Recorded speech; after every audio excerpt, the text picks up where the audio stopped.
Amazon's in-house truly wireless earbuds brings this version of the Echo to the second generation, and I have to say, they're actually pretty good, even before you ask them to whisper in your ear. It's Joshua Vergara, what's going on everybody? These are the Amazon Echo Buds, the second generation. So this new format that I'm doing more on my channel continues as I start with what I think worked in the new Echo Buds before I talk about what didn't. We always have to start from the outside going in, so let's talk about this case here. While the matte white edition that I was given for my review might not stand out a whole lot, at least the case is small and slim enough to easily throw in a bag or a pocket. You have the usual USB-C port here on the back right next to the button that triggers the pairing mode when both earbuds are sat in place. Now, this is the typical method for connecting the buds to any device, even a computer, but of course you get the most out of the Echo Buds by using the Amazon Alexa application on your smartphone. More on that app in a little bit. The bottom of the case is the first of multiple Amazon smirks, smiles, smirks that are the company's trademark symbol, which actually denotes that the case is wireless charging capable. Bear in mind though that the wireless charging version of these earbuds costs a little bit more. I wouldn't fault anyone for feeling a little irked by the smirk being so prevalent because you're greeted with two more, one on each earbud that you see once you open the case. Once you get past Amazon smiling that you bought yet another one of their products, it's noticeable how much room is around the earbud areas. This is extra space in case you use the included wingtips and or you change up the bits that actually go into your ear. And that was actually an immediate highlight if I'm honest. There are actually small, medium, and large sizes for both the silicone tips and the wings included in the box. In using the Amazon Alexa app, you're encouraged to do the fit test, which will suggest you experiment with the different accessories included. During that test, the earbuds will assess for themselves if you have a proper seal in your ear for the best sound experience. The buds themselves have quite a bit to offer. They've got a nice shape, but might be a little bit bigger than some competitors. The outer areas are touch sensitive for the different taps and holds that you might customize in the app, and then there's a built-in vent that helps minimize that feel you get from active noise cancellation where it feels like the air is getting sucked out of your ear. And finally, the buds are IPX4 certified, meaning they're not particularly water resistant, but they should be able to handle plenty of sweaty workouts or outdoor activities. Ultimately, Amazon doesn't necessarily break new ground with the new Echo Buds design, but that's okay because everything that we might expect from these is done pretty well. And that includes the 5.7mm drivers within, pumping out audio via the Bluetooth 5 connection that you would have to your smartphone or other devices. Now, while the last Echo Buds were definitely no slouches in the sound department, I do have to give this second generation a thumbs up for an enjoyable listening experience. Sound will obviously be objective for each user, but I'll do my best to give you some examples so that you have some idea of what you're working with here.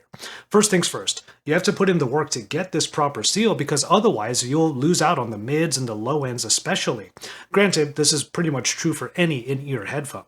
Spoken word content is really pleasing, especially with ANC on, as the low bass tones of people's voices in the Genius Brain podcast really resonated from those Shure SM7B microphones that they use. Speaking of the bass, hip-hop tunes from the likes of Emotional Oranges provided a satisfying bump in songs like West Coast Love. And in the higher ends, basically all of the Daft Punk catalog came through pretty well, even though this was where I noticed a slight dial back on the higher frequencies in this and other EDM songs. Slight separations, if at all possible, in truly wireless earbuds were noticed in many of these cases, with the vocals being a little bit more central and then things like string instruments encompassing the outer sphere. And in this case, the example was from Above and Beyond's acoustic album. Speaking of separation, I have to give a special shout out to a Twitter song recommendation, Cream by Wu-Tang Clan, where the Echo Buds properly rendered the beginning of the song where one voice is in the far reaches of the right ear, completely separated from the intro starting to flow through from the left. One great thing to see is the equalizer in the app, letting you do plus or minus adjustments on the bass, mid, and treble. Even if I know my way around a parametric equalizer, keeping things simple helps a product like this. And here's your microphone test. Now I'm doing this a little bit differently because when you do actual voice and video calls, there are a lot of variables that can change up how the sound ultimately sounds in both directions. So I'm using the Echo Buds second generation here on the Samsung Galaxy S21 Ultra using the Pro Video mode and turning on the Bluetooth mic recording. Let me know what you think of the audio quality, the microphone quality in the comment sections down below. Like many recent truly wireless earbuds, the best sound comes when active noise cancellation is turned on. And the Echo Buds rock it pretty well, drowning out quite a bit of the outside sound spectrum, aside from, let's say, higher frequencies. It's not the best ANC that I've ever had, but it is pretty effective in just letting you get immersed into your music. On top of all of that, the bass bumps a little bit more when ANC is on, and this is on top of me maxing it out in the EQ. Obviously, I would love to get these buds on a trip, like on a plane or something, but I'm pretty confident they'll do the job. Now, on the flip side, the microphone array on the buds also help with pass-through, the level of which can be customized. The pass-through allows for comfortable enough conversations and environmental awareness, which I definitely look for when I'm wearing just one earbud at a time. But of course, being an Amazon product, a big layer is the included voice assistants. The Echo Buds respond to the hot word as a proper Echo device should, and if your IoT and smart routines are all based on it, then these buds will be a great companion. Now, personally, I'm not a big user of the A word, but the few times that I have called out for it, for things like simple queries like math equations and to set up quick timers for steeping tea, all of that has been fine. And for those of you who might be a little skeevish regarding Amazon always listening to you, the app allows you to turn off the mics and keep any audio from getting back to Amazon servers. So it's good that that layer of security is still available. Now, if you're not all about the A word and you're more like OKG all the time, you can set up the buttons on each earbud to respond to a hold for either Amazon's Assistant or whichever native one you have installed on your phone. This actually turned out better for me as I actually have things set up on my Google Assistant, but falling back on the Echo stuff for simple tasks provided a pretty nice mix. Now, it's not all roses, however. Let's talk about the few things that didn't really work. While the design of the Echo Buds is fairly simplistic and thus quite accessible, I can see some people having trouble with the somewhat sizable form factor. I mean, sure, they're nice and round earbuds before you put these wingtips on for further security, but their specific shape can actually hurt a little bit after a while. Really finding the right fit is important, but ear fatigue still happens near the tail end of the 5 hours of battery life that I got in a straight session when I was testing these. This is in comparison to smaller earbuds that have similar performance like the Galaxy Buds Pro, or earbuds that have more curves to accommodate ear shapes like the Jabra Elite 75T. Now, I just mentioned battery life, and while 5 hours isn't bad, it isn't amazing either. I end up defaulting to my usual use case, which is to use one earbud and then I switch it out when it dies to maximize the amount of time that I have background tunes on during the day. Now, 15 minutes back in the case gets you 2 hours of playback, which is fine, and actually, I don't have any problem keeping the case topped up because the wireless charging is a worthwhile feature. I mean, hell, Anker made a specifically shaped Qi wireless charger that not only cradles the case, but also gives you readouts of the battery life in the buds and the battery life of the case. Now, you know that Amazon believes in their product when they get third parties to specifically support it. Now, this next thing I'm going to talk about is something that didn't work yet.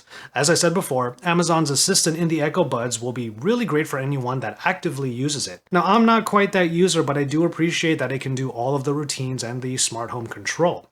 But what I do wish was already live is the Alexa VIP filter, something that's coming a little bit later, which has the Echo device ping you when notifications from user-defined applications come through. You can then tap to hear the notification fully read out to you, and this is a convenience that I thought properly differentiated the Echo frames and can do the same for these buds. I liked the VIP filter, even if having it on required me to have the mic turned on at all times. And I think it would be a nice feature to have when I'm just playing podcasts or YouTube, but something from Telegram arrives. But like I said, I'll have to file this under something that didn't work yet. But I do have one final thought, and I think what really worked here is that Amazon is setting a standard. I can't help but think that Amazon had to make these Echo Buds work really well because they sit right alongside all of the other truly wireless earbuds that plaster their own marketplace. A wide swath of earbuds can give you varying degrees of good sound, extra features, and different fits for various prices. But the Echo Buds have to do just enough of each of those things to stand out from the crowd. If anything, they have actually found almost equal footing to my other go-to everyday buds, the Samsung Galaxy Buds Pro, which have many similar features but are just a bit smaller and are thus a bit more comfortable. And if I'm honest, Samsung's ANC and pass-through tuning are a little bit better for the same price. I'm pretty sure the Echo Buds will get prominent placement before its many alternatives on the website, but I do feel like Amazon has done a pretty good job of balancing the spec sheet and the features with its price point of $119. I get Amazon's mindset here. It's like, if you're already scrolling through the marketplace anyway, well, you might as well use one of our products, so let's make sure we can make that make sense. I mean, good sound, decent battery life, the potential for Alexa's help, and active noise cancellation don't all come cheap, but then the Echo Buds managed to pack it all in without a super high price tag. Let me know what you think of the Echo Buds 2nd generation. Are you going to get a pair for yourself? Let me know in the comments down below. For more reviews on products like the Echo Buds and beyond, make sure you drop some likes on this video and subscribe to my channel. With all of that said, I'm going to go ahead and call it on this one. Thank you so much for watching. Please take care of yourselves and each other, and enjoy your tea, everybody.